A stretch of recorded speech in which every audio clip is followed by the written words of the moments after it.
Assalamualaikum warahmatullahi wabarakatuh. Perkenalkan, nama saya Robi Zimmerman dari Prodi Teknik Industri. Di sini saya akan menjelaskan tentang tantangan literasi digital di masyarakat dalam penggunaan media sosial. Ini ada beberapa poin. Yang pertama, filter bubble dan algoritma media sosial. Dalam technopreneurship, memahami pasar adalah kunci. Namun, algoritma media sosial seringkali menciptakan gelembung informasi atau yang bisa disebut filter bubble. Tantangannya, pengguna hanya terpapar pada informasi yang mereka sukai, sehingga tertutup mata terhadap kritik atau tren kompetitor yang berbeda.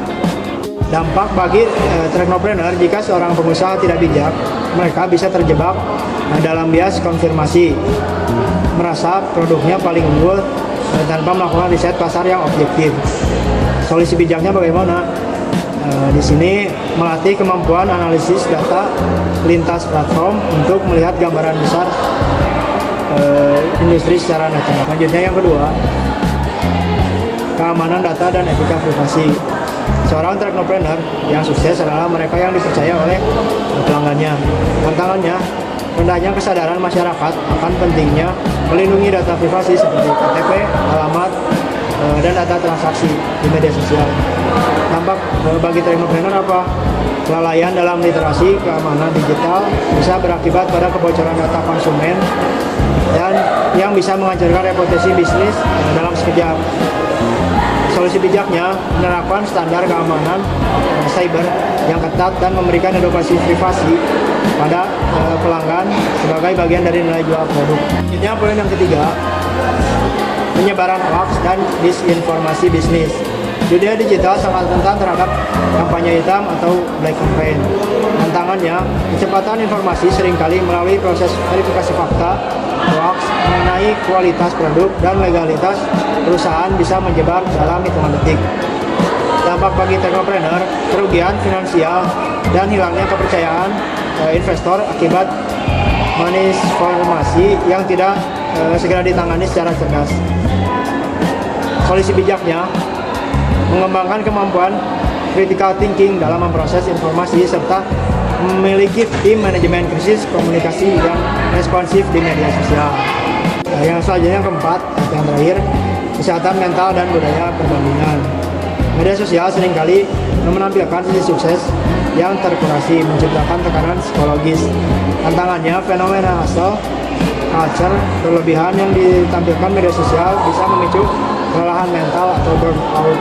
Dampak bagi technopreneur, mengejar angka likes, follower, popularitas secara objektif seringkali mengabaikan kualitas produk yang sebenarnya dan kesehatan mental tim. Solusi bijaknya bagaimana? Membangun brand awareness yang autentik dan manusiawi, bukan sekedar mengejar performa metrik yang sama. Halo semuanya, perkenalkan nama saya Safira Taiba dari Prodi Akuntansi. Di sini saya akan menjelaskan yang kedua, yaitu masalah utama literasi digital, yaitu kesenjangan antara akses dan kompetensi. Masalah utamanya adalah tingginya penetrasi internet yang tidak dibarengi dengan kedewasaan digital. Masyarakat memiliki alatnya namun tidak memiliki manual book mental untuk menggunakan secara bijak. Hal ini tercermin dalam tingginya penyebaran hoax, cyberbullying, kebocoran data pribadi, dan rendahnya etika berkomunikasi di media sosial. Lalu selanjutnya yaitu yang ketiga, latar belakang masalah. Berdasarkan data DC dari Microsoft, netizen di Indonesia sempat menempati peringkat bawah dalam hal kesukaran digital di Asia Tenggara. Latar belakangnya meliputi dua aspek, yaitu lompatan teknologi yang terlalu cepat dan budaya manual komunal yang terbawa ke digital. Oke, baik, saya akan melanjutkan presentasi tugas technopreneurship mengenai tentang masalah yang urgensi atau masalah yang terjadi di masyarakat.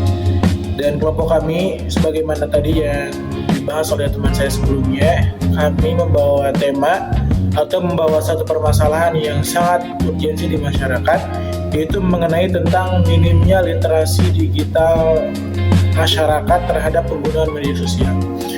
Nah, kemudian saya akan menjelaskan tentang mengapa masalah ini bisa terjadi atau apa akar penyebabnya masalah tersebut bisa terjadi. yaitu salah satunya yaitu kurangnya berpikir kritis atau critical thinking. Padahal pendidikan formal seringkali belum mengintegritaskan kurikulum literasi media yang mengajarkan cara membedakan opini, fakta, dan propaganda. Kemudian, algoritma saringan.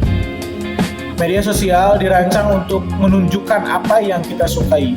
Ini memperarah polarisasi karena pengguna jarang terpapar pada sudut pandang yang berbeda. Kemudian yang selanjutnya, rendahnya literasi privasi. Banyak pengguna belum memahami bahwa data pribadi adalah aset ekonomi yang berharga, sehingga mereka mudah terjebak penipuan. Kemudian yang selanjutnya, urgensi dalam perspektif technopreneurship. Keamanan ekosistem bisnis. Seorang pengusaha teknologi atau technopreneur membutuhkan konsumen yang memiliki literasi digital baik. Jika masyarakat mudah tertipu, mereka akan takut berinteraksi digital yang pada akhirnya menghambat pertumbuhan ekonomi digital. Kemudian, inovasi versus konsumenisme. Tanpa literasi digital, masyarakat hanya menjadi pasar atau konsumen bagi produk asing. Literasi yang tinggi mendorong individu untuk melihat peluang bisnis dan menciptakan solusi berbasis teknologi atau inovasi. Kepercayaan digital atau digital trust, technopreneurship hanya bisa berkembang dalam lingkungan yang memiliki tingkat kepercayaan tinggi. Masalah etika di media sosial merusak reputasi brand dan ekosistem bisnis secara keseluruhan. Jadi intinya, media sosial ini adalah satu aset besar. Bahkan media sosial ini bisa saya katakan seperti halnya orang-orang yang datang ke kafe. Jadi tidak semua media sosial itu berhal negatif dan tidak semua media sosial itu berhal positif. Tergantung kita yang melakukannya. Sama halnya orang banyak berkunjungan ke kafe, tapi tidak semua orang berangkat ke kafe itu hanya untuk bersenang-senang, hanya untuk membuang-buang waktu semata. Tapi ada sebagian orang yang mereka berangkat ke kafe melakukan diskusi-diskusi kecil. Maka seringkali saya katakan bahwa teknologi atau media sosial adalah satu aset yang besar. Bahkan di sisi lain ada negatifnya, tapi di sisi lain media sosial bisa dijadikan satu ajang untuk kita berbisnis atau untuk technopreneurship. Terima kasih. Assalamualaikum warahmatullahi wabarakatuh.